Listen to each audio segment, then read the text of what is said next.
Hallo mods, welkom by Kruiskids TV. Groot nuus. Vandag is julle laaste kans vir kompetisie inskrywings. Mods, volgende week gaan pastoor uit hierdie Kruiskids hoed die wenner se name trek. En mods onthou, jy moet by die kerk wees as jy die prys wil wen. Ons juniors het geleer dat Jesus vir ons asem gegee het. Ons het lekker verf geblaas met strooitjies. Ons seniors het geleer hoe God Josef gebruik het om sy plan te laat uitwerk. Pastoor Jan en Morney en hulle span lei die graad 7's dieper in die woord. Gaan kyk gerus na ons Wall of Fame. Mamas en papas, julle kan 'n foto koop met die donasie.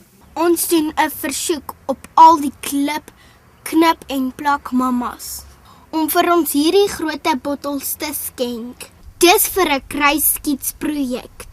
Elke week se preek is op DVD. Kruiskids TV is nou ook op die DVD. Bestel gerus jou DVD by die toonbank. Dis 'n doljaar so ver.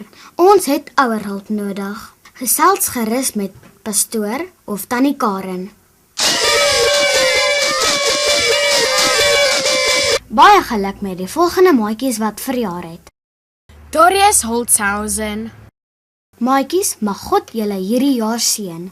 Wat nuwe nuuslesers betref, is dat ons besig is met audisies. Ons doen 'n versoek van almal om vir Kruiskids te bid. Nou skakel ons oor na Jamie vir die woord. Let's read from the Bible. Let's read Romans 10 verse 9. If you declare with your mouth that Jesus is Lord and believe in your heart that God raised him from the dead, you will be saved. Amen. Onthou om volgende week by die kerk te wees. Ons het nou poppekas. Kom kyk gerus. Tot die volgende keer.